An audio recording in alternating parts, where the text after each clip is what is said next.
I think with any system, if you've got people who are world class, it breeds world class. And we had a squad back then that had multiple world champions and talented athletes, and everyone knew that if they came and trained in that space, they'd learn what world class training was.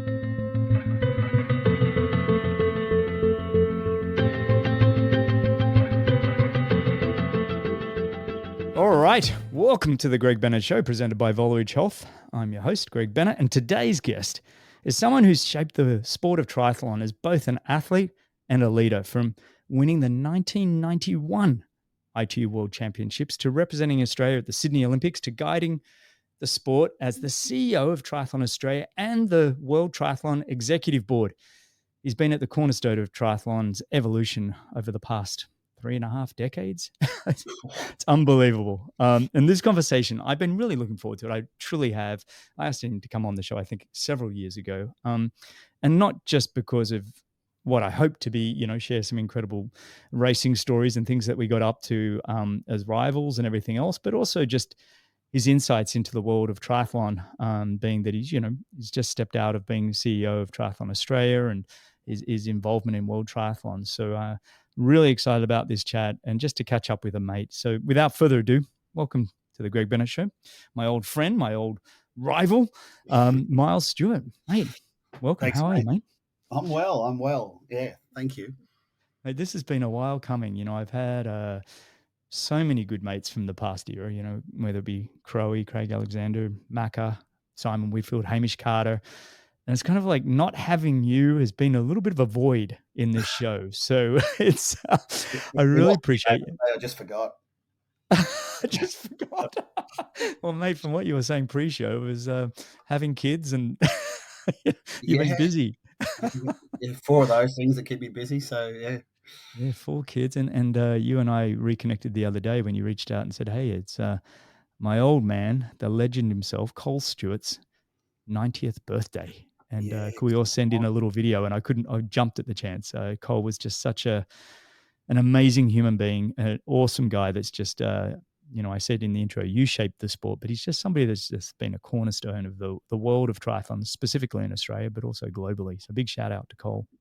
There's not many people that didn't train with him through a particular area. So he's been around a long time and still going strong. So he's still down the pool coaching on a Tuesday morning, and he hasn't changed a bit. That's awesome. I love it. I couldn't believe that you said he was turning 90 because, mate, we're still young pups. So, yeah, well, yeah, he's doing well too. He still lives on his own, still gets out to coaching and still does his thing. So, yeah, it's pretty impressive. Yeah. Are you getting down to the pool or anything these days? Do you keep in shape? I definitely know where it is. I take my boy down. So all my boys, funny story, all my boys and girls, so all my kids have trained and grew up learning how to swim with Vicky Atkinson, so Courtney's mum. No way. Yeah, so Courtney's mum's been the kids' teacher in that space, so I'm always down there taking one of my kids down to learn to swim with her from previous times and even now today. And that's awesome. yeah, I still do a little bit of swimming, not a lot. I've got some friends who go down to Tallabudgera Creek and do some morning swims, and every now and then I'll go and do that. But mate, my passion's always been riding a bike, and that's the one thing I do the most of. God, you talk about Tallabudgera. Remember that triathlon down there? I think you remember racing you in like 19. Well, it might have been right before you won your world championship title. Yes. That triathlon there, you remember? I think I remember. Oh, mate, I want to go back. I want to rewind the clock with you now. Yeah. And yesterday I just put out on Instagram stories, if you got any questions for Miles, and actually they poured in. We're not going to be able to get, I was actually surprised. I thought, nobody's going to remember this old bugger. But mate, the lots and lots of questions, and really great ones actually, that, well, a lot of people remember a lot of the great battles in the 90s, and and then they have questions obviously about Triathlon Australia and everything else. But it was to my surprise, those ones would be interesting. yeah. Well, you can either hit pause, skip, whatever you want. But fine, they're all good. Yeah. So let's do this. What I would love to do with everybody that comes on the show is kind of rewind the clock. I love the early day stories. So let's rewind the clock and tell me when you sort of first realized, well, one, there was a sport called triathlon. This is how long we got to Yeah. go back. And then you figured out that not only could be a hobby, it'd be a career. Mate, we're going a long way back. Like I was racing, I was racing bikes at the time, and I was racing, just cycling at the time, and I got invited up to watch the Noosa Triathlon in 1983. I just had a friend who was going up there to watch it, and I thought I'd go along with him. So that was my first introduction to triathlon and Noosa Triathlon. So I think 1983, maybe one of the first ones. Um, and I Mm. watched a young kid called Nick Croft, swim like a fish and go off the front of the bike. He was really, really young at the time, and I think him or Mike Irwin won the race. This was ages ago, and then I was back home on the Gold Coast cycling, and there was a guy called Andrew Steele who was a national champion at the time, and he was a good swimmer, good runner, but was probably a bit weak on the bike. And he came down to train with us to learn how to ride a bike, and that's probably my first understanding of what triathlon was. I mean, obviously watching a race that was exciting, but I'd seen this guy, and he wasn't a good bike rider, right? And we Mm, could run mm, rings around him, so I was like, "Oh, this guy's horrible." But he was a really good swimmer and a good bike and a runner, and so we got access to him, and he started to train with Cole, and then Cole started taking over his whole program, and then at the same time, my school teacher was a guy called Barry Vovan, and Barry, mm, ran the best races ever, like the World Cups and the World Series and things that he used to run back in the day were the most amazing races. Well, he was my art teacher. mm, And so he said to me one day, "Well, you've swam when you were young and you run cross country at high school and you ride a bike. Why don't you come and give this triathlon go?" It was 1985, and it was at Robina. And I'd gone from winning, bike races and winning a pizza voucher and a tube and whatever sort of little thing you could win. And I went to do my first triathlon and I got fourth overall. Like I swam so bad, and then I came out of the water. Like I got on the bike and then ran. I rode up to about second place. I caught up everybody, went past like 50 people and 60 people. And then I sort of died a bit on the run, but I got fourth overall, mm. and I got $400. I was like, yeah, I was hooked. I won some money. I was like, what am I racing bikes for? Like, there's money in this, Yeah. and even up until I won that world title, I was still racing bikes at the time. So I was doing both.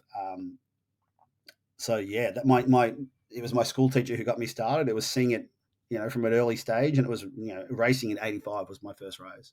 That's amazing. Some of those names, big shout out, Nick Croft.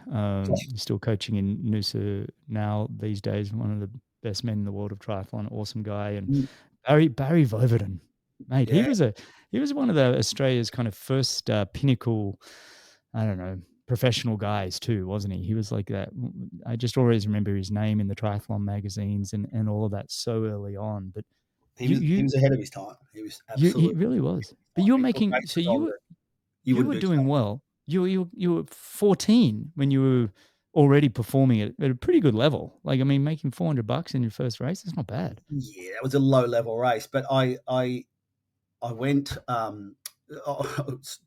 Continue that story. I went to race Mooloolaba that year. Right, it was Olympic distance triathlon. I was 15. Right, and I didn't know. Like they just said, there's this race on. It's 1:30, 40, 10. I'm like, yeah, sure, why not? I'll do that. And there was a guy called Matt Braddon who'd been the national champ the year before.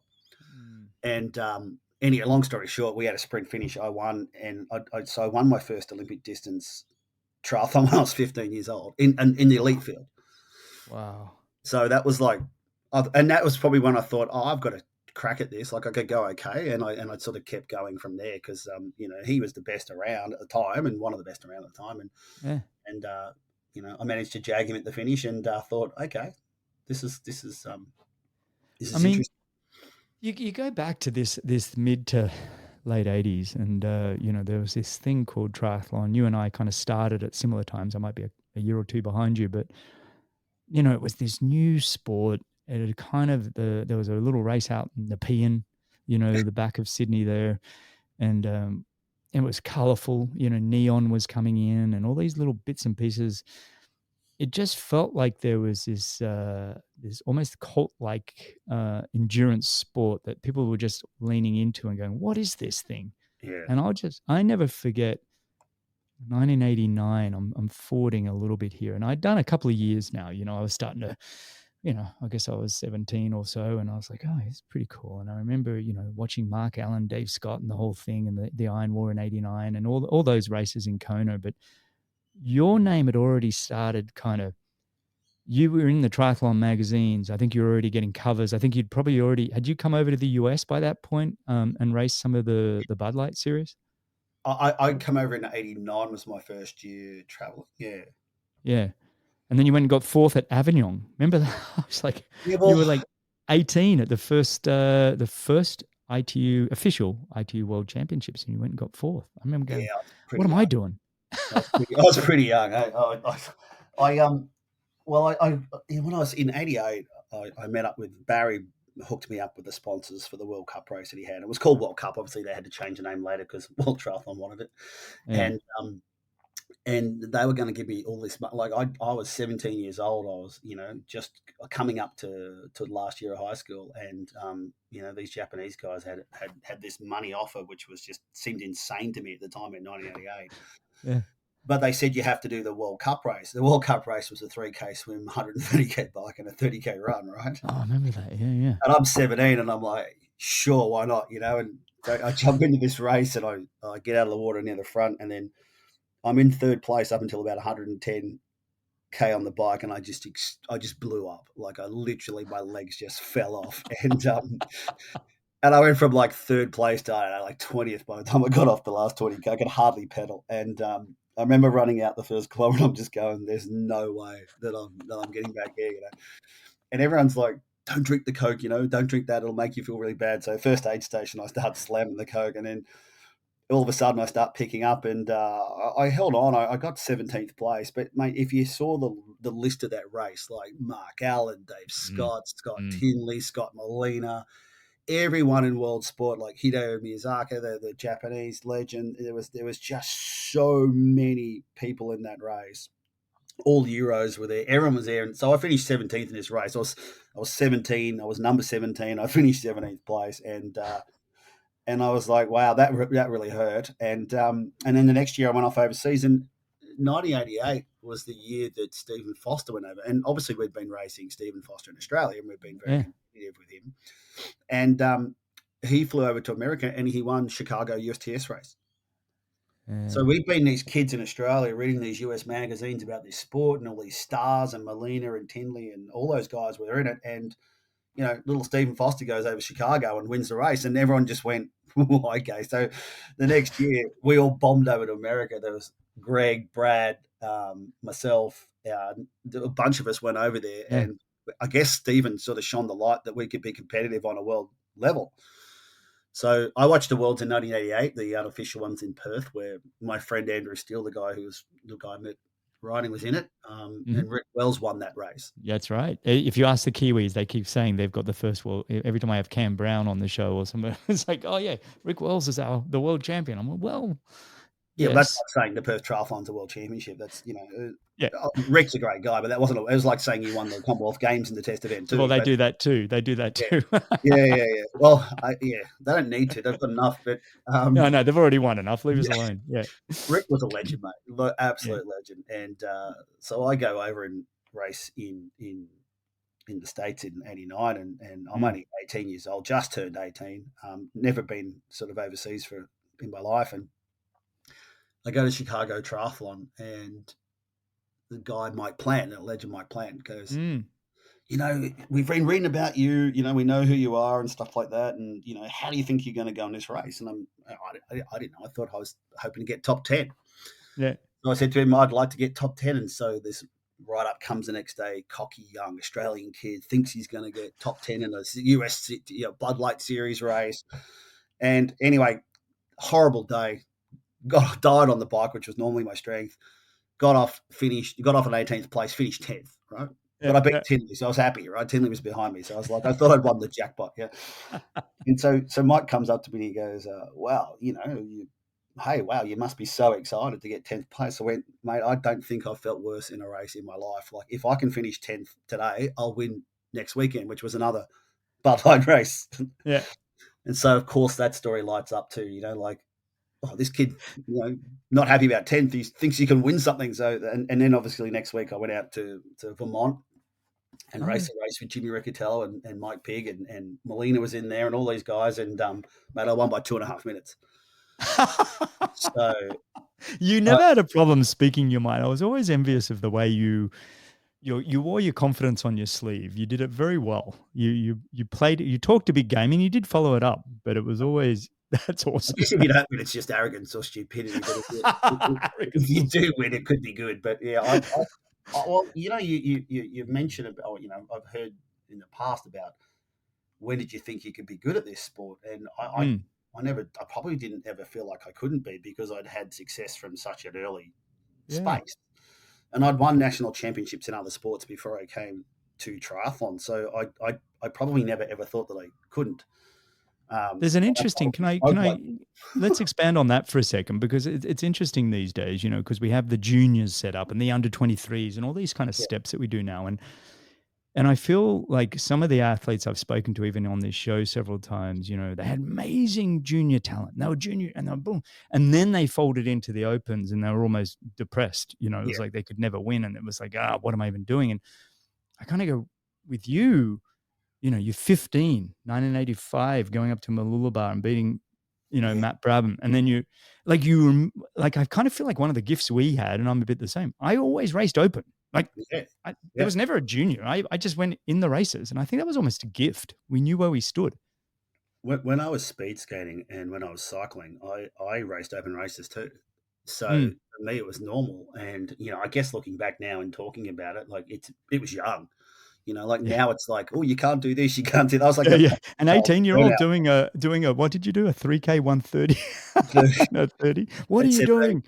Yeah, I was a yeah. poster child for burnout back then, but but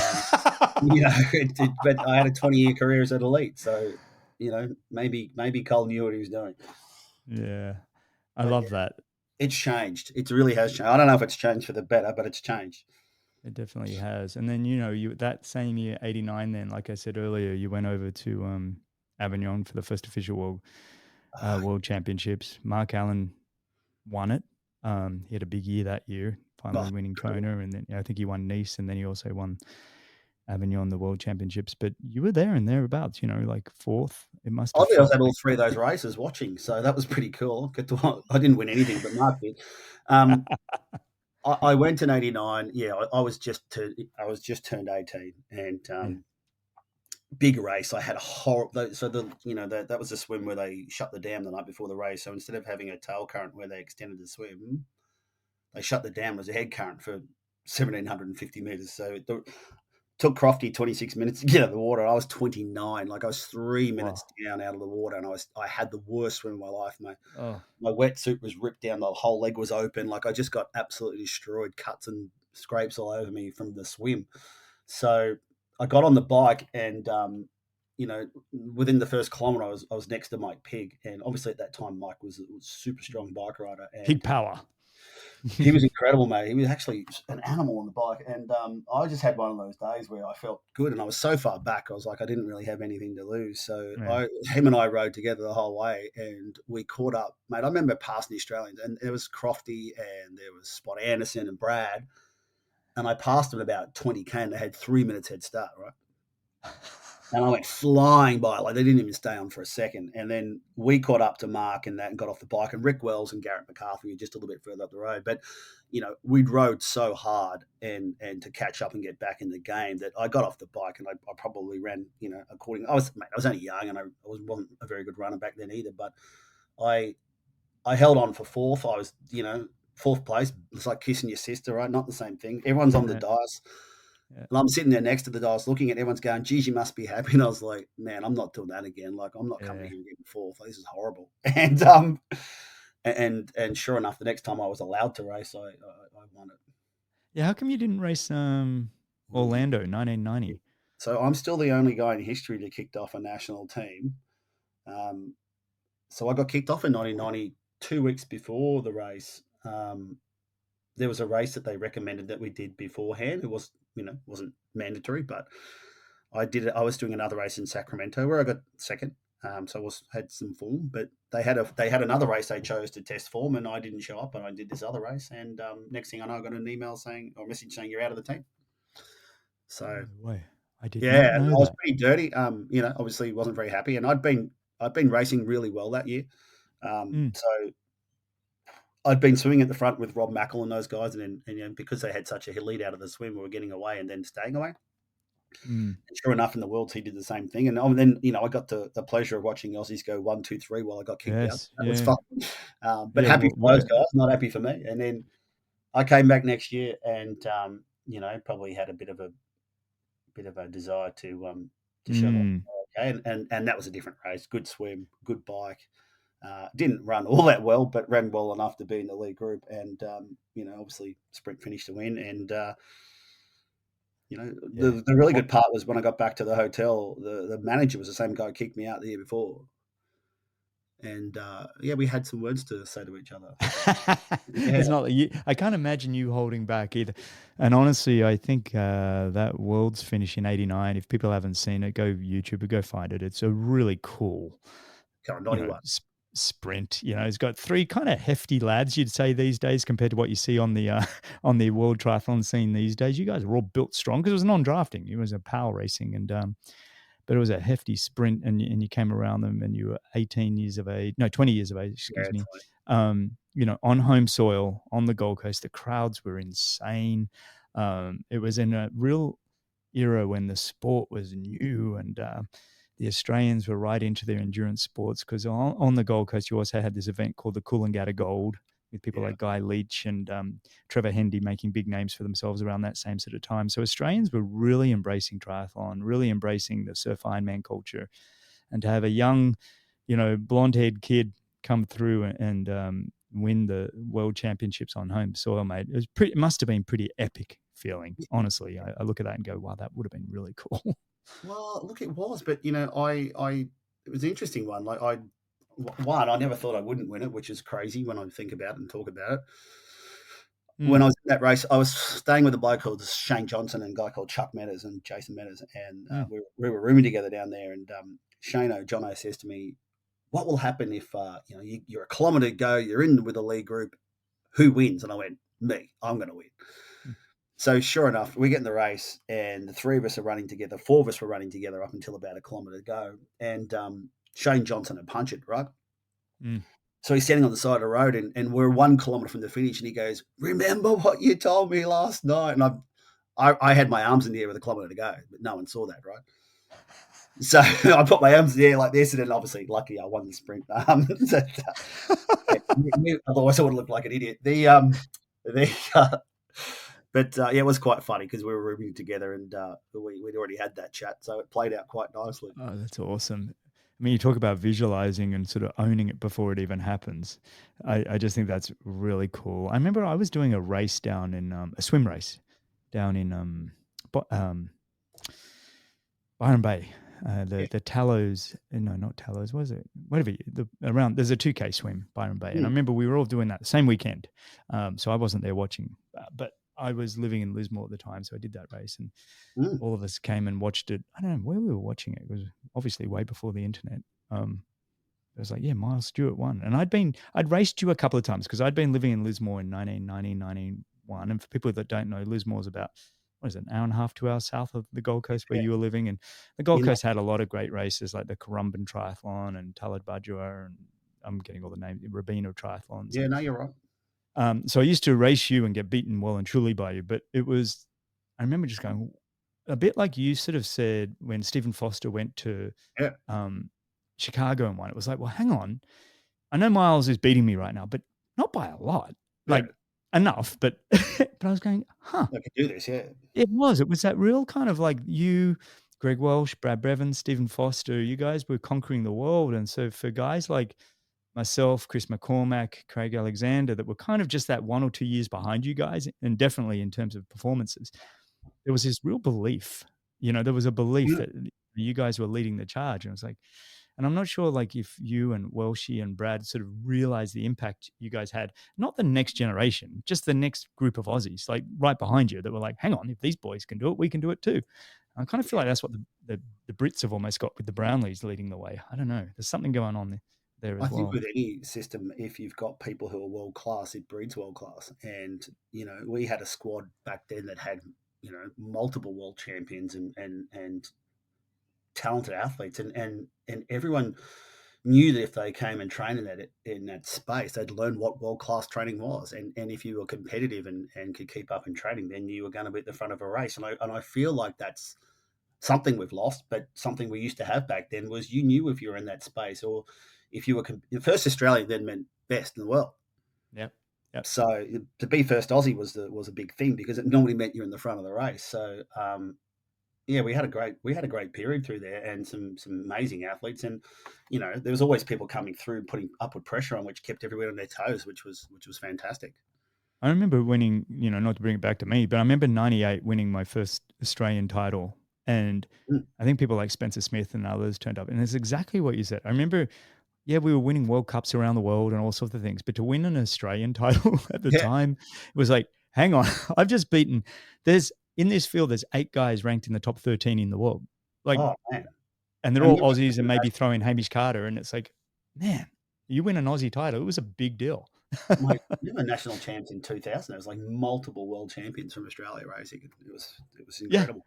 Yeah. I know. Everyone tried to It's get into the games, right? So everyone was there, and there was all these internationals, Hamish and all these people. It was like crazy racing. Yeah, it was an epic era in our sport. If you look back at your athletic career, we've talked about the early years there, but the highs, and maybe even some of the lows and what you learned from it. What were some of the standout highs for you in when you look back at that sort of 15 to 20 year period you had racing?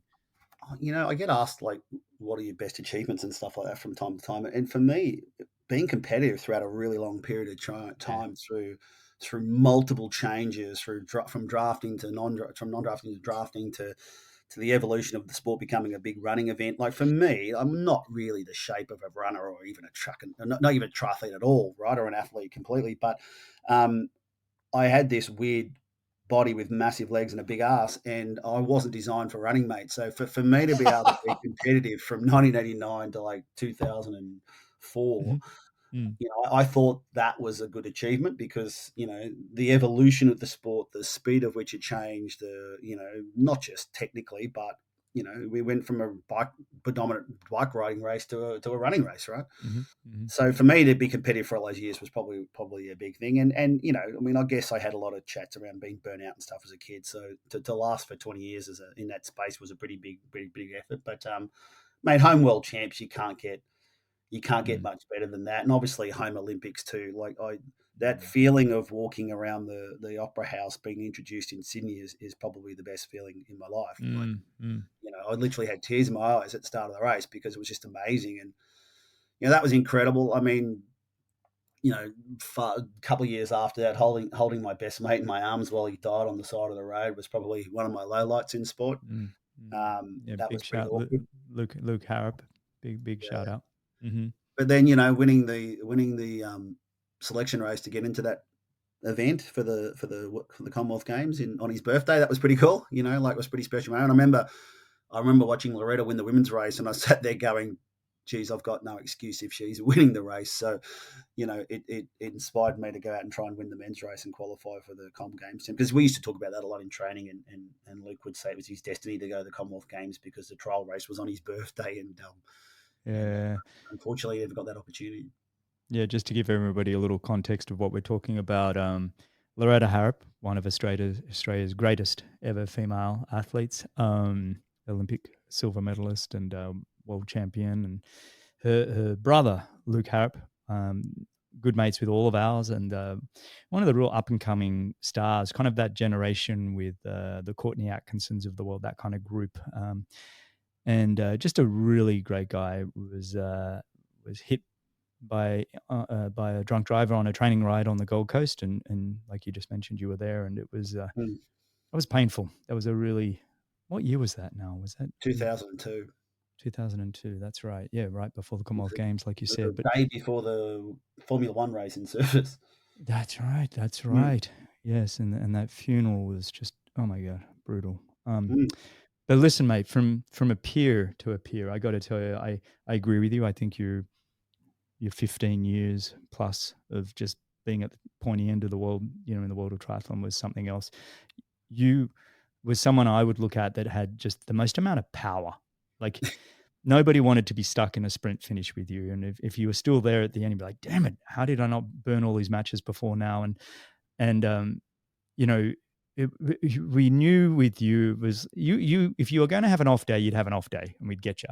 But if you were on, you knew the race was going to be incredibly painful. And I think I'm thinking a lot about the times that you just smashed us all in all the Grand Prix races, which was really, if we were to say, yes, non-drafting was a talent for you, but also that super sprint power stuff. I like You that. would, you remember that one we had in Adelaide?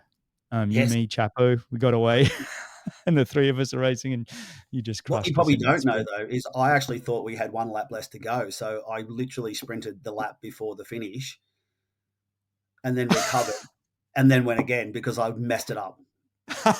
It might have looked spectacular now, to you at the now you're time, even but saying, I Greg, just you could have messed easily had me, but you didn't. up. I just messed up. Yeah. Luckily, I recovered. Yeah, so everybody watching the super tri races these days, please understand that Mako, to all his credit, is taking it global. But we were doing this, in the '90s, the super sprint style of racing, and I think for a lot of us, it was a way to really hone in our skills. And we'd leave Australia ready to take on the world. We were pretty race hardened because of it. It was a great series, and you won that series. Did you win the series, or Brad Yeah, I Bevan know. always seemed to win the I won the series? Or series. I won the hmm? series. Yeah, I won You the did win series. the series. Yeah, Yeah, I won in I know. 2000, I think. Yeah, because I know Brad Bevan was pretty dominant, and then you must have won it in the middle there, and then Courtney Atkins seemed to have his run of it Brad for a was a while there machine. as well. Yeah, but a great time. What when you retired in 2004? What was that Yeah, process like for you? what's funny, I literally, I was at Mooloolaba, Mm, and I was supposed to be racing the triathlon, um, and I woke up the morning before the race, and I said to Cole, "Okay, can we catch up and have a coffee?" And he said, "Yeah." So we went down somewhere in that street and had a coffee, and I said to him, "I'm done." mm, And he goes, "What do you mean?" I said, "I've had enough. I don't want to mhm, do it anymore." He mm. said, "Sure?" And I went, "Yeah." And that was it. I never raced again. Sorry, that's not true. I went to I went to Phuket and did my last race in Phuket in November, but I'd done nothing since Mooloolaba. And I remember vividly on the third lap of the run, Lisa Bentley ran past me she was on the second lap, and I was like, yeah, that's exactly what where I thought I was at. So it You was can't say no to Phuket though when they're putting you up in well, the banyan exactly. tree and. I had the banyan tree. I was like, I may as well do one last race. And Oh, I okay. remember I rode next to Norman Stadler, and Norman was a pretty good bike rider for Ironman, but for Yeah, short racing, yeah, it's just yeah, not the same, right? yeah. And I'm riding beside Norman, and we were like fifth or sixth place. It was nothing exciting. And I remember him sort of attacking, but he's like Iron Man attacking like 2 kilometers an hour faster. I'm just looking at him going, mate, are you serious? Like, come on. That And is then so good. and then Yeah. Lisa Bentley ran past me, so that was good. Yeah, Yeah, look, anybody that hasn't that wants to do a destination race, honestly, wherever you are in the world, go do the Phuket Triathlon. It's oh, yeah. not a half, it's not quite a half distance. It's like a And whatever stay at the banyan tree. Oh, 256.12 or something, and stay at the banyan tree. It is, man, great. I think I did it in 2005. I think I and did it. be prepared to grovel in the run because it's hot. Hot, yeah, but it is worth it. Go do Yeah. the trip. Yeah, yeah, awesome. So that was my last race, but I literally was finished at Mooloolaba, and that was Yeah, it, mate. I yeah. just woke up one day and didn't want to do it anymore, and I've never raced since. And so then, for a lot of athletes, and I reach out to a lot of guys that are retiring these days and say, look, if you want to chat, the Mm, transition, it can be, you live a life of such purpose and such determination, and you feel so purposeful in the way that you're living your life, that transition to, let's call it, to civilian life, if you will, it can be a bit of a shock to the system. How was it for you? I mean, did you go get education? Did you go straight into work? What was that like? no, I'm still not very bright. The Education doesn't make you bright, mate. the well, actually, no, and it's it's hard, and I talk to quite a lot of people about transitioning in sport from sport Mm, as well, and I sort of liken it. I call it the 5 Ds of retiring. Right? It's some people go drinking, some people go drugs, some people go depression, some people go dumb things. They do some really, really dumb things, and I've missed one here. But yeah, there's always seems to be someone's on that path of doing something destructive after they finish a race. And for me, I got divorced, so that was my D. Oh, And well, there I you remember go. Was Dean. that the 50? Oh, Jeez. yeah, well, maybe it was. And then Dean Mercer, like I remember Dean, like Yeah. he got busted stealing some sheets from somewhere, just doing something dumb. And obviously, other people have gone down a much darker path. And it's pretty hard to explain, mate. And no one feels sorry for you because the sporting life is such a Mm, it's an amazing thing, but extremely hard to get over. And of course, when I was going through, I didn't have a degree. I didn't have counselors. We didn't have any of that stuff. There was no mm, transition people, or mm, mm, I had to make it up on my own. And mate, it was really hard. And I was talking to someone about this yesterday, and I remember my first job was at PRD on the Gold Coast as a retail leasing executive, and so I caught up some friends of mine after I'd finished, and they said, "What are you doing?" And here's what they were up to, and they were going quite well in that space. And when they said to me that you could go and do deals with people, sit in shopping centres and have coffees, I'm like, well, I've been doing that for the last 10 years around the world, and well, why not? I'll go and do that. I had no idea, right? I had no yeah. idea what I wanted to be. And I didn't, was never going to be a doctor or anything like that. So I went off in that space. And within 18 months, I was working for a landlord in Brisbane and doing quite well. And, fast forward 3.5 years and I was national manager at Macquarie Bank. So I had this massive learning curve, like this steep learning curve. But mate, it was really hard. And I remember someone rang me off a sign on the side of the road one day, and I was horrified. Like I'd spent my whole life trying to hide my phone number and not give it out to people. And then here I am on the side of the road with someone calling me. And I remember how dark I was that day. I was like, damn, like I've so much has changed. Mm, So, mm, mate, it was hard, and I definitely had some dark moments changing sport, and I had some really strong up and downs as far as that was concerned, and where I fit into life, and would I be good at it? Would I make any money? They're not joking when they say you go from the penthouse to the shit house overnight, like you're starting from the bottom all over again. And I quickly woke up though and realized that at 34, 35, whatever it was at the time, I didn't want to be a one trick pony for my kids, and I had three kids. mm, Sorry, I had two kids at that time, but I didn't want to just show them that sport was all I was and that was all I could do. So it was really important for me. My driver was more around family. mm, And mm. I'd watch my old man have like 10 different lives, from a jazz musician to a this, that, the other, coaching, whatever he was doing. Like he'd lived, reinvented so many times. And so for me, it was like, well, that was a good model for me to reinvent and go and tackle something different. And I wanted to prove that I could do it as well. So I had a bit of a burning desire, but mate, I've watched so many people struggle in this space, and the people I speak to, and how I've literally spoken to some people and just said, "So how's life after sport?" And they literally just start crying. Yeah. No, I get it. They just Mate, break. Mm. you think because you have so many of the right answers, because you're in a place that you know so well, that you can then step out and you're going to go, yeah, I can do this then. That's no problem. And for me, it took a definite few years, to kind of go, no, you got to reinvent yourself. You got to keep moving here. And Yeah, and I think, between you, me, and a number of others that have gone through it, I think there's an opportunity for us to become somewhat mentors to the guys. That's why I reached out to many of the guys that have just retired. And yeah, it'll be rosy. I'm like, it's always rosy for a year or so if you're a big enough name. yeah. You'll still wanting you to commentate. You'll get the pats on the back. Just call me in a couple more years when you're When totally reality kicks in. reality Well, really kicks in. I think for me, mate, I think the hard part is, and I feel like I had to detune from the person that I was to become successful to the person I am today. And Hmm. Hmm. all those behaviors that, I mean, all reinforced by my father as well, like you're better than people, you're stronger than people, you're tough. All that behavior is pretty poor at a barbecue, right? Yeah. So, you know, oh, Yeah. so I literally had, and I was pretty lucky. Like I worked with a friend of mine, and here's me finishing sport, thinking everyone's going to want to be the best they can be and go really hard and, push themselves. And he dragged me aside one day and just said, "Mate, you got to stop putting your expectations of yourself on me. I like what you do and it's fun to watch, but," he said, "it's not me, and I'll never want to be like that. And all you've done since you've got here is given me more work to do." And I was happy just coming and going home and having it easy, but now I'm working my ass off. He goes, "Can you slow down and stop?" And it really made me pull up and go, "Jesus, I'm the old one out here, and Yes. I don't fit in, and I needed to change, and I really did need to change." And And it was the best wake up call I had because, I sort of went there thinking everyone's going to win. You're in this environment, Greg, as you know, where you're surrounded by people who want to be the best. Yep. Yep. And if they're not, they're out.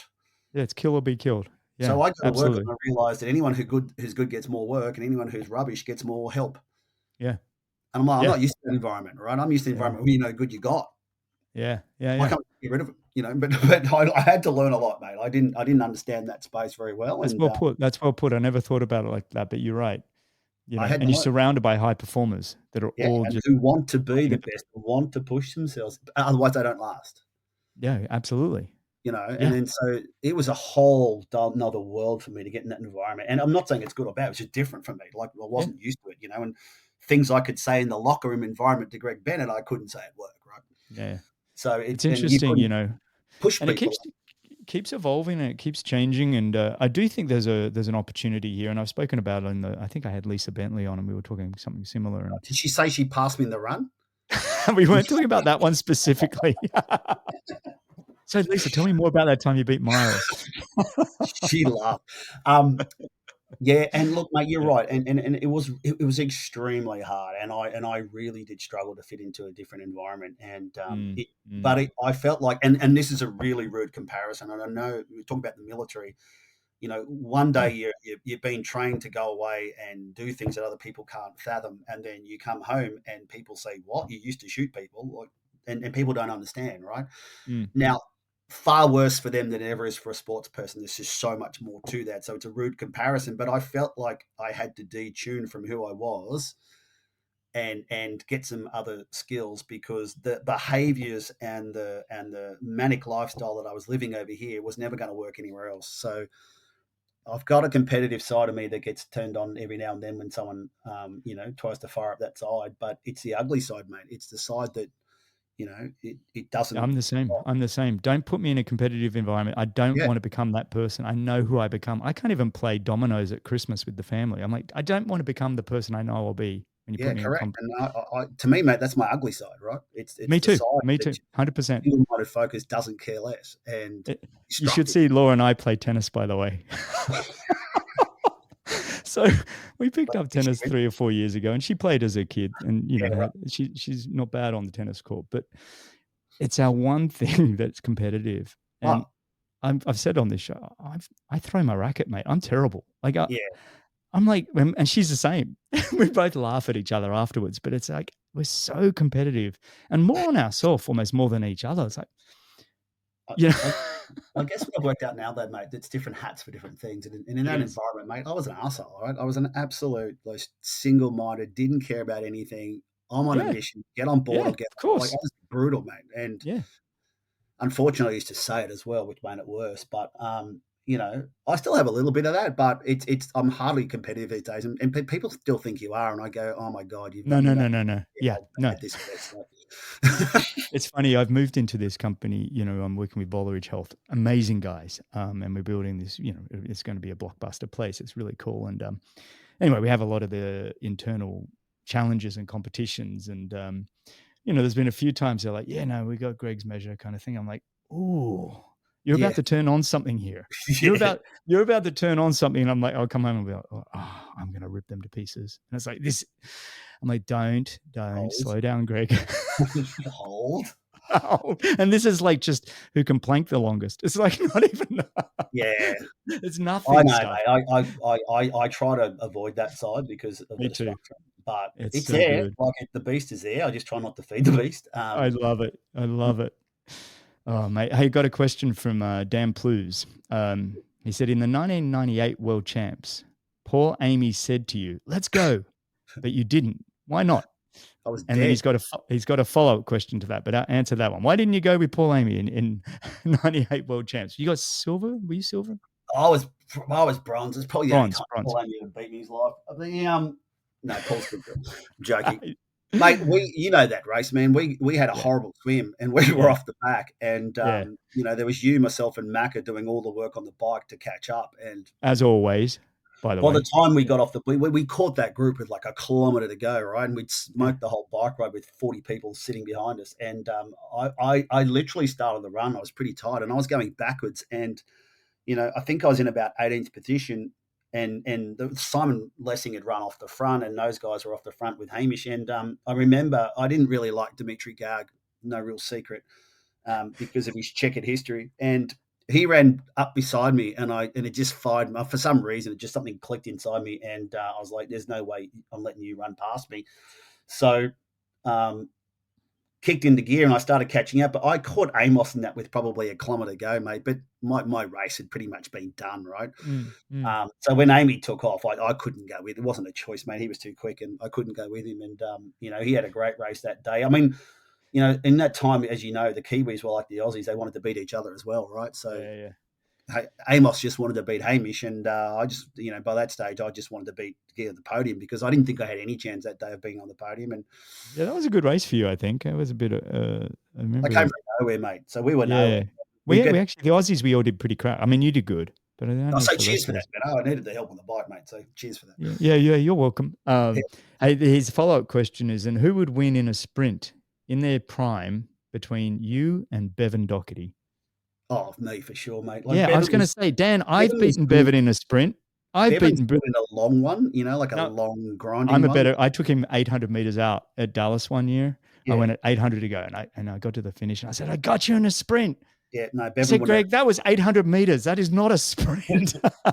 Well, and I think his most exciting one was with Gamel, but they literally just ran hard for a kilometre, right? Like I it know wasn't that wasn't it a wasn't sprint. real. No, I know he beat Ivan Rania in the Worlds in a sprint, but yeah, no, he had nothing. yeah, but that was a Van Rana. No. Correct. Compared to Miles Stewart, I'm sorry. Your sprint. I give you Simon Whitfield is he's got a That would kick have on been him. more interesting. That would have been a Yeah. much better question. I don't know. It's the truth. I No, think I think you've got Miles with. I think you've got him with 100 to go. He's got you with 250, 300. yeah, Like he's a little bit longer of a sprint, maybe too.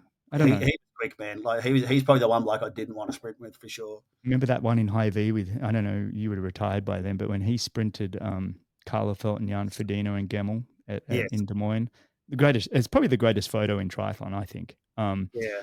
with him just punching his fist and Carla Felt diving and Jan Yeah, that straight was off a to big the one. side.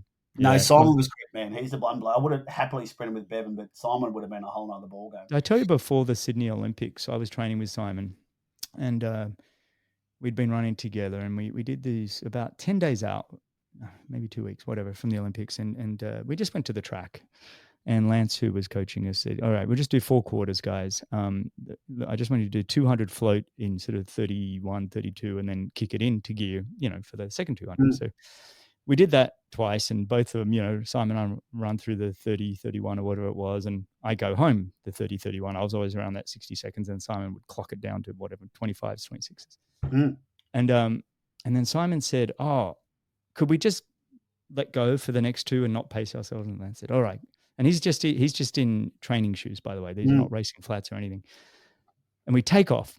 And just to give you an idea, I'm hitting the final bend. I've still got 80, 90 meters to go, and he's already finishing. And I remember, and I was running a 59, 60 seconds, and he Mm. went through in like a 52, 51 Yeah.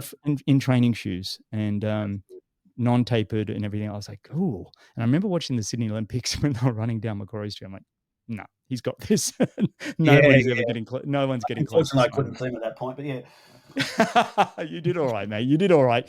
You and I are still two of the better Olympic Aussie finishers, I think. How's it go this year? We were How's celebrating it? 7th this year, and I thought, wow, how the mighty have fallen. I thought 6 was a failure, so interesting. Yeah, I know. Well, I've got a 4th, you got a 6th, and Matt Hauser has a 7th now, I think. 7th, yeah. It's a bit disappointing. Come on, guys. Like you and I should have done better, Macca. Well, All of us should have done better. But wish I had a little bit earlier for me. Like 96 would have been nice, but either way. yeah. And for me, probably about 8 years later.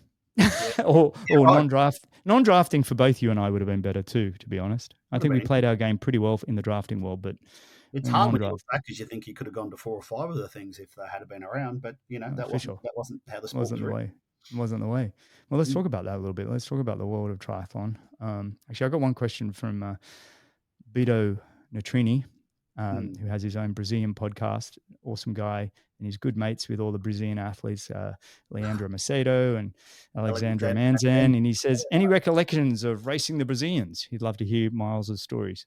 Yeah, I probably should apologise to Alexander. I was a bit tough on him in that year in '96.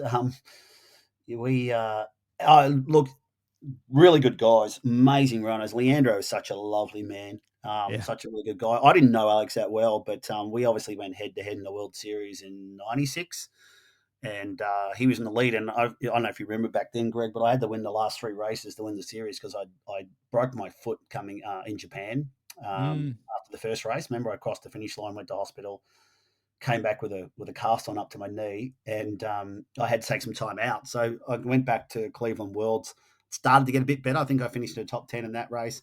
Ah. And then I had to do really well in those last three to win the World Series. And Alex was in front the whole time. So we were pretty much head to head the whole time. And, I knew if I swam and rode really hard that those guys would have to play catch up. And so those three races, we just kind of lit them up in the swim bike. And, I I was had a with you on those races, right? Yeah. mate, That was you were. that was Nice. That was Noosa and Sydney, and There was was it Sydney, Auckland? there was Houston, there was Auckland.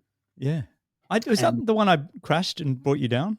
I think everyone crashed in. No, you didn't bring me down, but we were off the front, the four Yeah. of us. There was Yeah. you, myself, Hamish, and Waldo.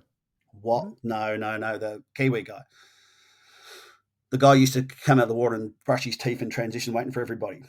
Oh, yes, I know who you're talking about. Butterfly, the medley swimmer. Yeah, yeah. Yeah, yeah, I'll think yeah. of it. And you two, Hamish and yourself, crashed, and I had him sitting on the back of me for the whole That ride. was it. They said that I crashed and brought down Hamish so you could win. Remember You had that? those spinaches on, and you got That's blown down right. the road and I, mate, that was a craziest race. 54 guys started, and about 15 finished. Yeah, I remember in the newspaper the next day, there was a thing. It was like Greg Bennett brings down Hamish Carter so his teammate could win. I was like, I wasn't I didn't get crashing for that. miles. I didn't get that, but that was a race where I had the guy on the sideline abuse me every lap of the run. We had that 2K run loop, and there was by the time we got off the bike, everyone sort of caught up, and there was Hamish and Jamie running with me, and every time I'd run past this guy, he was just giving it to me, like absolutely giving me a mouthful, like swearing his head off, and you're this, you're that, and blah blah.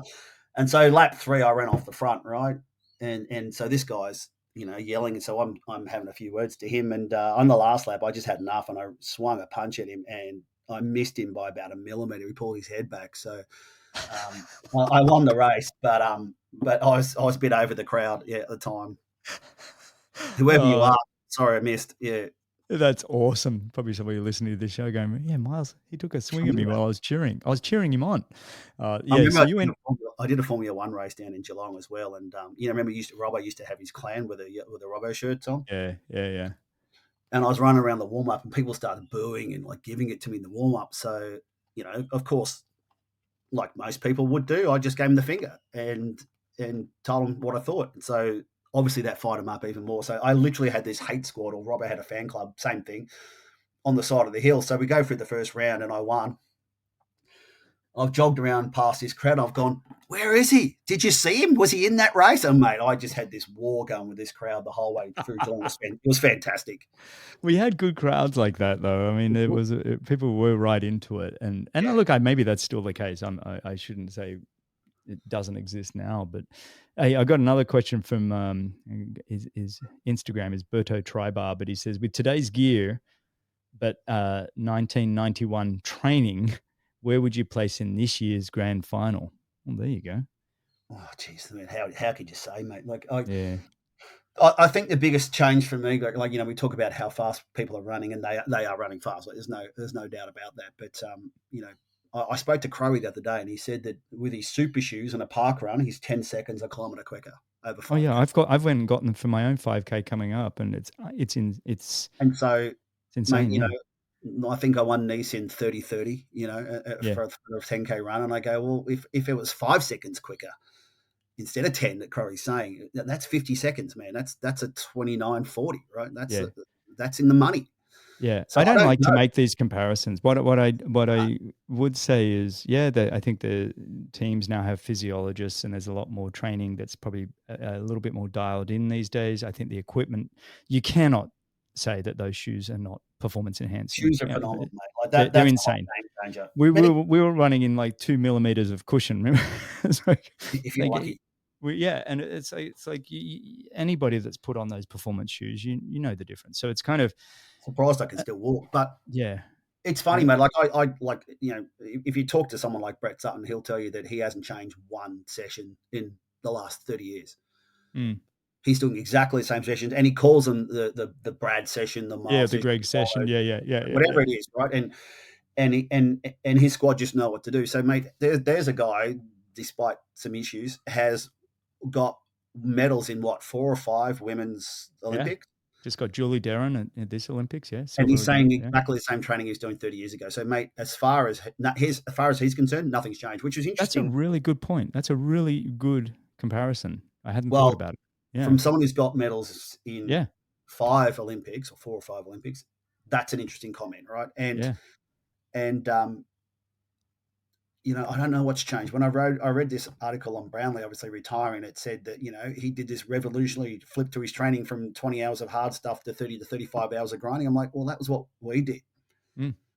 So he went Yeah. back to what we were doing. So I don't know what's changed. I don't see the training programs. I see a lot of athletes trying to go too quick in training all the time and breaking down a lot.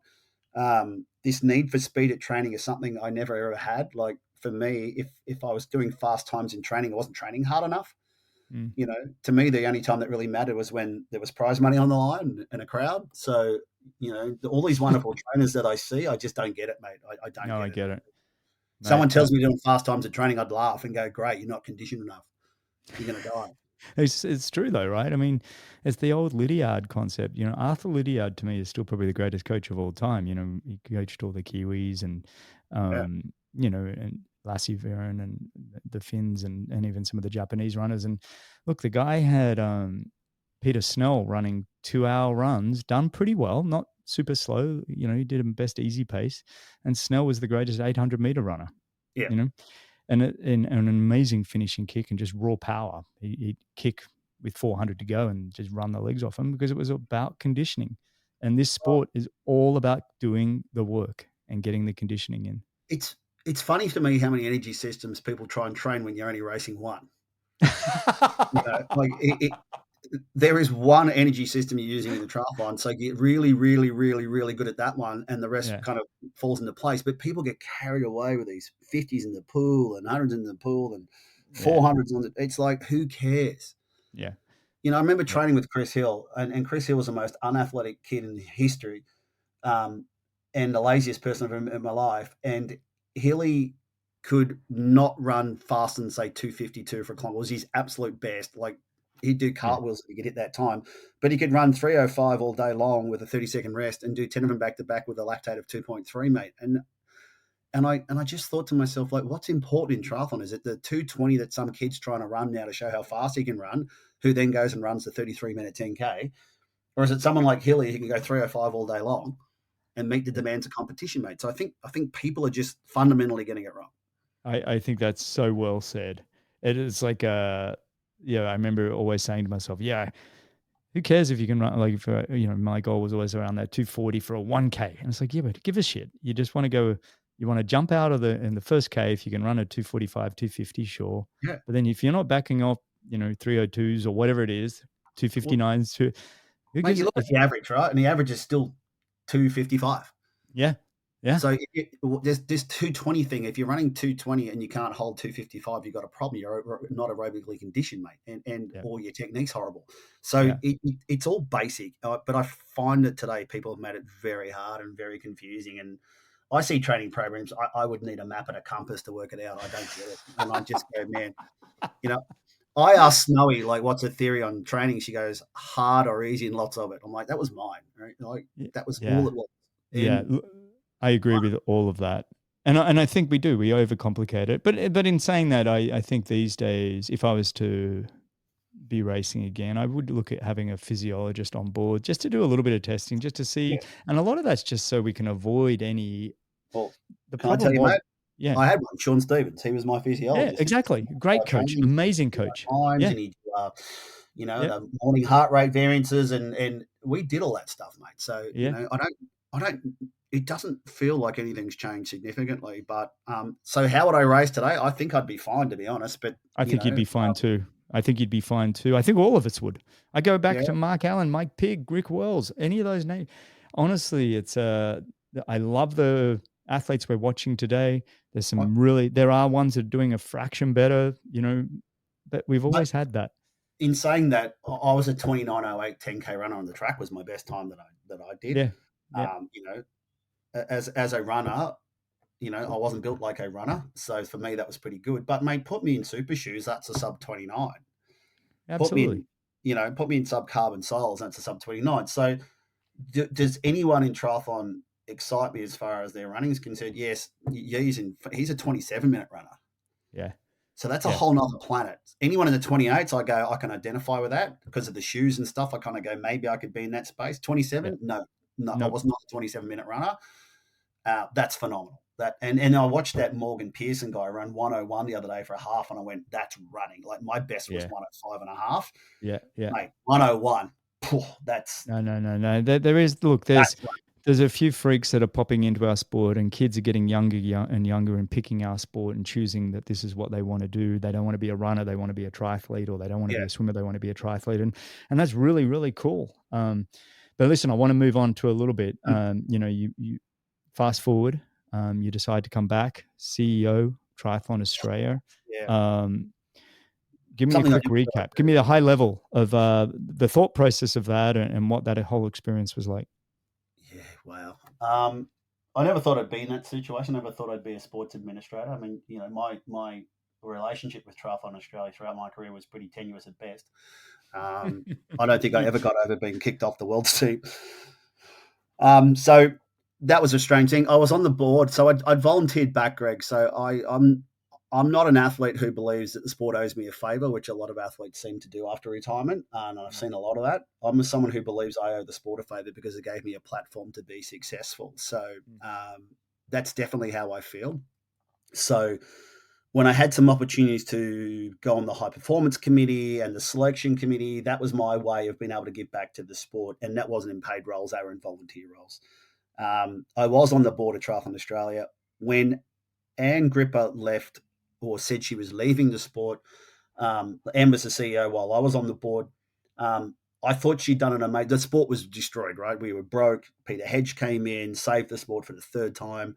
They ran events, they lost money, they had some falling out with people. It was pretty messy. And Anne came in, and Anne was the absolute perfect person to be in charge of the sport. She was kind, she was measured, she was well thought out, and she pretty much had to save the sport. So, Peter Hedge came in and sacked every single person in Triathlon Australia except for one person to run the sport, right? Literally stopped spending money. Within 6 months, we went from being in the red to being in the black, right? Mm. So we were on our knees, and then Anne got us off the ground. And then Anne got this very stable platform. And then Anne decided that she'd had enough and she was going to move on, and she'd done her piece. And that was about 9 months out before Rio.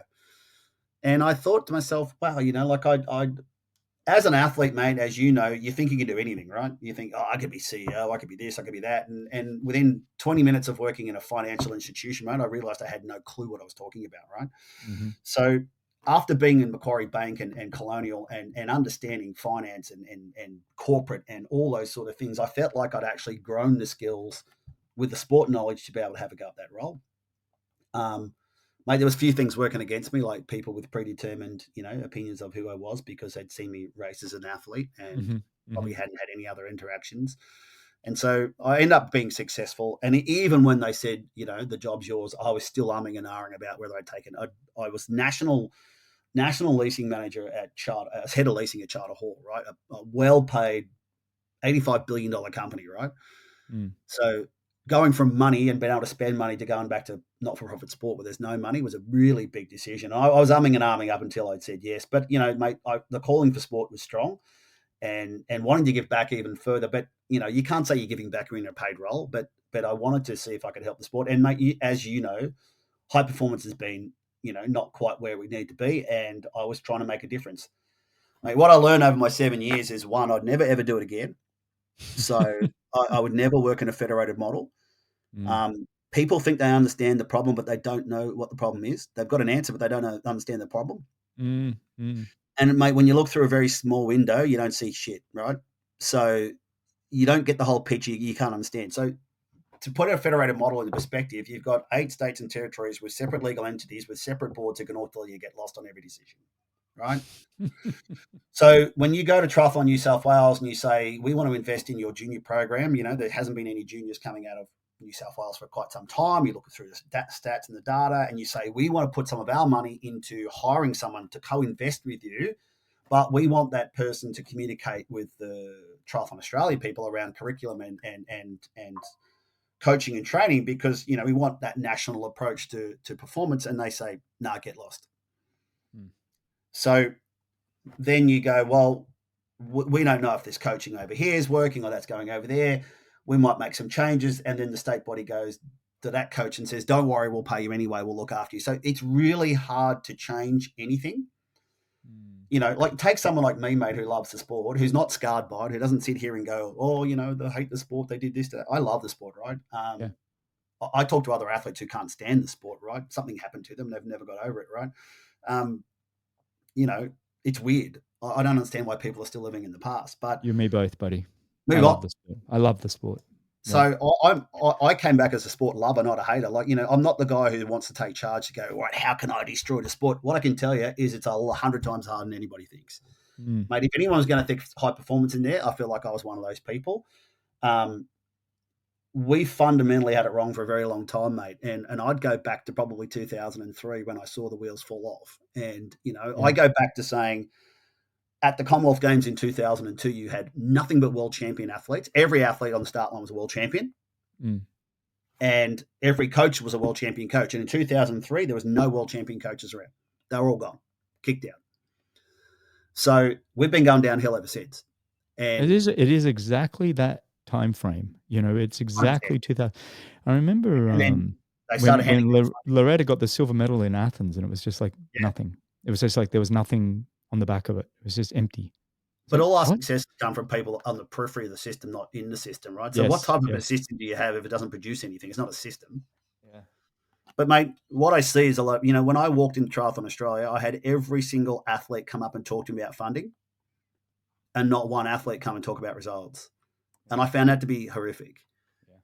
Yeah. And, some kid goes, oh, I'm this close to swimming time that I can make the run time. What do I do? And I'm just thinking to myself as an ex-athlete, just swim harder. Like, hurt yourself a bit more. Like, and I remember talking to this kid and I said to him, you're racing Noosa from the weekend? And I said, yeah. I said, how much funding is it you're talking about? He goes, oh, $1,500. I said, well, if you're racing Noosa, just go and win that. It's 15 grand. Yeah. And he literally looked at me like I had two heads. He goes, that's ridiculous. I said, what, you thinking that $1,500 worth of funding is acceptable but not wanting to win a triathlon or what? Isn't it interesting? I don't know, mate. I just used to want to win races. I didn't, anything else. Well, Lessing said the same thing when I had Simon Lessing on the show, which was a really great episode, by the way. I really enjoyed catching up with Simon. And his story, sleeping in the bike bags and railway stations and riding the bike to the race and, knowing that if he didn't win or whatever the result he was after to make a little bit of money, he wasn't. Like, it's the desperation has to be there. And there came this, I don't know if it came because of the Olympics or when it kind of, like you said, that 2002, whatever, and we had more polo shirts on the sideline than we did athletes racing. And all of a sudden, all the athletes start going, well, the Americans are getting this kind of funding and the British are getting this funding. And where's our funding? So what? When someone says to me that they're stressed at work, I always go back to my sporting days thinking, if I don't win this race, I'm not going to eat this week. And, that to me was stressful. Their idea of stress was a little bit different, so I feel like we've been brought up through that era. But, mate, I also got to a point where I just refused to take funding because I didn't want to fill out the forms and muck around and talk to people. So we didn't really have any. I remember I just I don't care. Like, it's not worth it. So what we got was great racing. What we got in the 90s was the Bray brothers put on some great racing for us. And then we'd all piss off overseas and sign either with French clubs or I was racing for a team in Czech with Jan Rahula for a couple of years. And like you'd figure it out. You'd figure it out because you wanted to race. That was it. Yeah. You had to Yeah. And then suddenly it was like, if you wanted to get a World Cup start, it got a little harder. Yeah. I go around, people Instagramming, I just got 32nd in this race. Here's me in Spain having a coffee. I just feel like punching the screen. Like that I would have been, I remember saying to someone the other day, like I did a race up at Caloundra, so 200 kilometers from where I live. And I got beaten by Ben Bright. I got second, right? Yeah. And I was furious. So I rode home, like I just did Olympic distance triathlon. wasn't happy with my performance, and I rode home. I'm watching people now on Instagram going, "How cool is my life?" And I'm like, "That just wasn't me, mate. It wasn't me." Like Nah, no. I rode 200 kilometers in a headwind. It took me 8 hours to get home, and I was dead just because I was unhappy. Like, where's Yeah, that? Like, where's that athlete who's got that burning desire to win? That's just unquenchable, and I just don't see a lot of it, mate. And but what I can tell you is, it's not what people think, mate. It's harder than it looks. It's more complicated than it sounds. People see things very simplistically. Just do this and everything's fixed, or just go back to the past and mm, everything. It's not. no, no, And no. mate, Yeah, there's so many rules around. You know, when you say all these shirts on the sideline, there's so many rules about who you have to have, who you have to employ, what sort yeah. of things you have to have in place. And mate, it's endless. Yeah, and So that comes from the, government funding, and then correct, there's the lawyers get correct, involved and the politicians and mate. yeah, It's harder than people understand, and so I'm happy I don't do it anymore. I loved my time, but I'm done. yeah. I I got got a offered. lot of questions for you, which Yeah, basically you've already answered for the most part, but I just want to make sure I give them a shout out. So Lee Shelvis, he says, what will it take for Australia to become the triathlon superpower it once was? Helen Jenkins, our good friend, Hells, who's doing great work commentating the yeah, World Triathlon Series. Why are the Aussie women underperforming?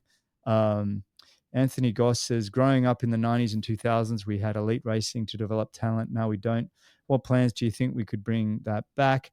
And we've kind of already discussed this. So I'm not yeah. asking you to do, but then the final one from Tim Lang, he says, what does he think of Emma Carney?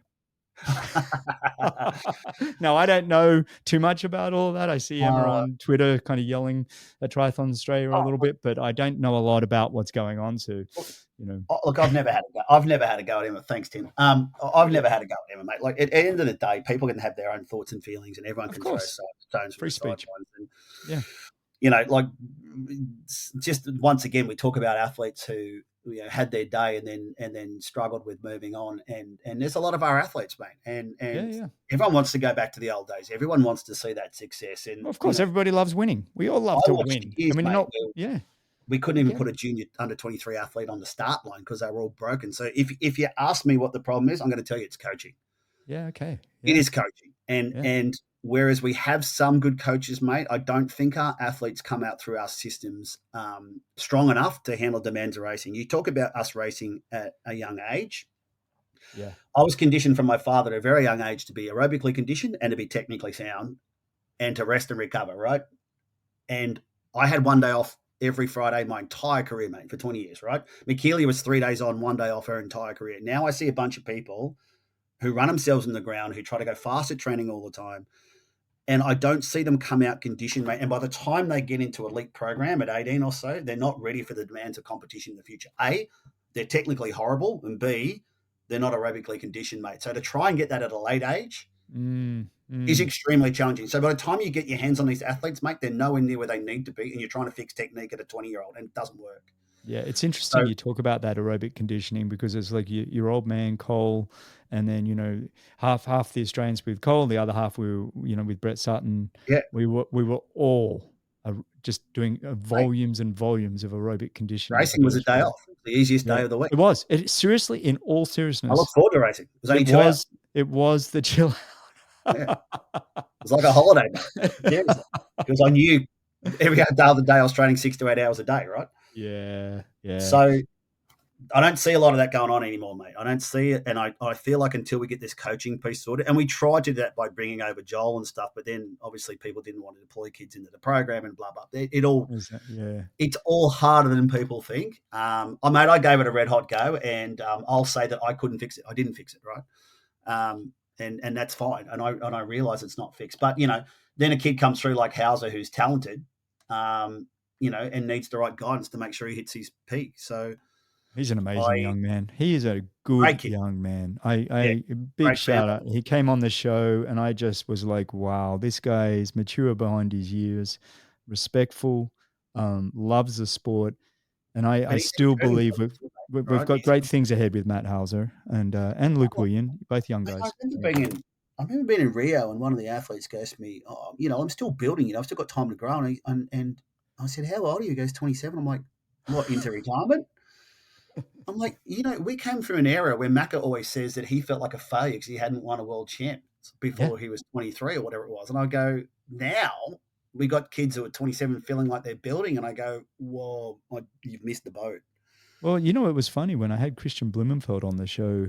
My favorite He, athlete because he he's had so, the same. He had the same mentality. He's like, man, Brownlee's already got a world championships, man. I'm yeah, 20, and did I have him on? I had him right after the Olympics. He won Tokyo. yeah, And he goes, yeah, but I hadn't won a world title, blah, blah, blah. And he was frustrated, and he was 25 or 26. You know, he's like, damn it, I've missed the boat. And it was that kind of mindset. Look, I remember my first World Cup win was Monte Carlo, and I was 25. mm, And I felt like, man, finally. Like it was like, finally I've had my breakthrough race. That was in 97. You know, yeah. you'd beat me in 96. I think I got second to you a couple of times in those races. But I was like, am I ever going to get my chance? Thanks And for then that too. finally it happened and I was 25. Now we look at 25-year-olds going, oh, well, you know, Oh, mate. still got Under 15. 23s have become a holding ground for people who can't make elite, right? That's a good quote. I like And it. and unless you can win under 23s as a 21-year-old and shift into the elite category, the statistics on people going through the whole under 23s and being good is very low. Yeah, yeah. It So, is. mate, if you're not good at a young age, you're not good. And that's been in history. There's been zero correlation between junior results and elite results within Australia predominantly. There's been some overseas, but it's very small. But there's been a lot of results from a lot of correlation with someone who's good at 21 to elite. But after that, there's hardly any. So, Yeah, I yeah. mean, if we're not getting our athletes conditioned at a young age properly and technically sound, and I don't mean flogged, I mean properly, A big I aerobic don't feel conditioning, like build your aerobic engine and correct. develop that strength And over technique, mate. those. If you don't Yeah, run properly, you will never run fast. If you don't swim properly, you'll never swim fast. yeah, yeah. Although But you and mate, I we're not both, getting you and I both were pretty. We did okay in a couple of swims. I must admit, we were front pack swimmers, but we were never pretty to watch. well, I wasn't out there. I was out there for to get up the front, not to look good. I remember swimming I don't next think I to had the body of a swimmer, mate, when my legs are like 10 kilos each, you know. I remember swimming next to Laura once at Noosa Aquatic Centre, and we're doing just a 2K, whatever it was, swim next to each other. And we get to the end, and this guy comes over with his family, two young daughters, and says, "Oh, talking about Laura's stroke. Oh my gosh, we've been sitting here watching your strokes. Absolutely, absolutely beautiful. Just blah, blah, blah." And she does. Laura has a remarkably Mm. beautiful swim stroke. And then he has the height to turn to me and go, "Yeah, not you so much." And I was like, you don't need to put me down to talk her up. I Yeah. was like, Well, he's kind of right, but yeah. I was a thrasher, mate. You and I were often next to each other in the swims, and it was like Yeah. just get from one point to the other as quick as you But can. look, mate, you know, the ex-athletes of the past, the Emmas and stuff, mate, they're all passionate, right?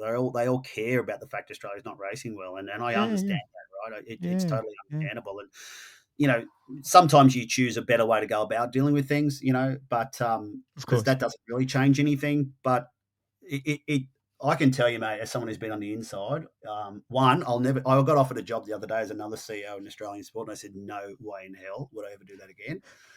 Um, the federated model, mate, is insane. Like you've got 33 staff around Australia. Not all of them work for Triathlon Australia, and you've got 75 board members.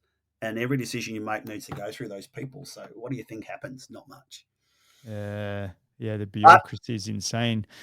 I mean, we need to have a Doge, Elon Musk and Vivek Ramaswamy down in Triathlon Australia and just clean house, huh? it's not just trying, mate. But you can't because it doesn't work like that. I mean, people are there trying their ass off to do a good job, mate. But the system around it sometimes is challenging to navigate. Yeah, yeah. It's not No, it's impossible, interesting. mate, it's hard. Yeah, no, no, no. And look, I'm proud of the fact that you gave it a go. You know, with your history and everything else, I think it was a good decision that, you know, you definitely gave it a go. And I also think I don't even think high performance as much as we even talk about coaching and all. There's more to it as well. You know, I Mm, think yeah, I don't know. I don't think like you're saying it's not as easy as just put this person in and have them coach 5 athletes and you're going to be no. great. I think it Because is you quite don't get them at complex. the right age, mate, to actually make a difference. It doesn't Yeah, matter if you get them at 20 because the damage is done. yeah. It's like health, The mate. damage is It's like health. I want to build an education program for 5-year-olds. I don't want to done. work on somebody who's our age. But Damage is mate, done. In saying that, though, in my time in Triathlon Australia, we changed the federated model to a one management model. So that's a huge change. It's like asking the Australian government to hand the keys into the federal government. It's a hard thing to achieve. That almost broke me. We ended up with the best financial position we've ever been in history. So the sport's on solid ground financially, which, if you think back to history, mate, it's always been on shaky ground. We had a year's worth of reserves by the time I stopped, which was the first time ever in history. Yeah. Um, there's some really good things that happened, mate, but just people have this feeling that if high performance isn't going well, then everything's bad, and it's not the truth. No, But yeah, I yeah. understand why people feel like that because I feel the same. Well, I If think when you're HP's coming from the bad, high performance side, you look at high yeah, performance, yeah, but when I was back in Australia last June, end of May last year, and I met a mate at the coffee shop and said, "Oh, Balmoral Triathlon Club are having their awards dinner. Would you love to come along?" And myself, Crowe, Simon Whitfield, quite a few of us went yeah, through Balmoral Triathlon Club, and it was a real honour. And just to see the room and full of enthusiastic club members, yeah, and that club's now been going since I was a founding member back in '89 or whatever. And just to see it, the sport is still going. It's still full of great people that love the community aspect of it, that love yeah, to for sure. push themselves. All of that, like you're saying, okay, who's winning the Olympic Games? Well, hang on, that's great. But I also love to just see that people are just loving the sport. It's still in a good place, that we still have events. We still have things like the Noosa Triathlon and, This was you know, huge. yeah, which is massive. And so there's a lot of Look at still the positives. volunteers, mate, who've given 30 years of their life to the sport and stuff like Wow. that. But Yeah. we never talk about those people. But mate, Yeah. there's some people out there that just do amazing things to help this sport. And then there's other people who try and tear the house down too, right? And I get it. I get both sides of that dichotomy. I understand the passion, mate. Yeah, of course. I've Of got it course. too, right? I want to Yeah. see kids winning. I don't want to see anything but the next person winning. And I couldn't, there's nothing worse for me than seeing someone get a worse result. I'd rather see someone get I want nothing but world champions. Of course. Of Yeah. course. Look, mate, this is, I've got one more question. And Dan McIntosh, sorry, McTanish. Any advice for how to get rid of the current CEO of Triathlon Australia? Oh, that's a hot Oh, one, but I I won't think go there. I don't think There's we go, Dan. I think we're going to leave that one, buddy. I don't think that's yeah. fair. I'm only asking it because he made the effort to I write don't in. think anyone's ever happy with the CEO of sport, mate. There's always it's a funny gig, right? I always say to people, like, no matter what decision you make, you're upsetting half the people. Yeah, You're right. So you're not making popular decisions. And, you think about a high performance team, you think there's probably 50 athletes in a cohort. 6 of those athletes go to the Olympic Games. 44 athletes think you're an idiot. There's 20 coaches. There's probably 2 or 3 go to Olympic Games. 17 coaches think you're an idiot. The numbers are horrible, right? yeah, yeah, yeah. But I every love it. decision you're making around high performance sport, you're pissing off far more people than you ever make happy, and that's Of sport. course. Who is the high performance manager in Australia now? I don't. Sean Stevens just got the job. Oh, I did see that. So Sean's Yeah. back, which I think is a good thing. Yeah, Sean. Big shout out, buddy. I'll Yeah, have to bring him on the show for a chat. That's yeah, he knows his stuff. yeah, mate. So good to see that. And but let's do another strategy. Let's hire somebody else. Let's get it go. I just like I said, mate. If we fix this coaching piece, I think we're off on the right start. But that's not as simple as it sounds. No, no. It's an interesting time in the sports, and look, the other thing is these things. So I'm plugging my computer in. The other thing is these things come in waves. Yeah, Yeah, the Brits are having a good time right now. Enjoy it because we're coming for you. We're not done yet. Australia is still a breeding ground of athletic talent and abilities. When you look at us across the multitude of sports that we're successful in, like this past Olympics was incredibly successful, especially for yeah, Australian women. But there were some strong performances from the men as well. Um, mm, it's sport in Australia is still in a really good place. There's still well-intentioned people like you and I that still want to see Australian kids do well, and um, absolutely. we'll figure it out. But mate, this has just been absolutely brilliant. I got to tell you, there's a bit we didn't cover here, but I'm also conscious of the time. Yeah, But just love chatting, mate. And there's even some bits in there that I didn't even realize and know. So it's always fun to hear stories. And personally for me, it's fun to go down memory lane a little bit. It's just, I don't know.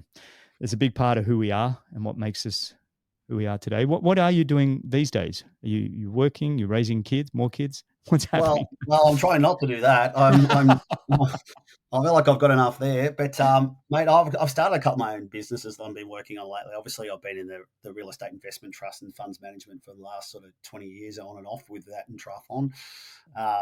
So I decided recently that I was probably a little bit sick of the corporate lifestyle, so to speak, and started a couple of companies. So I've been doing that now for a little while, and one's in construction, the other's well, they're both in construction, to be honest. So yeah, just doing something different.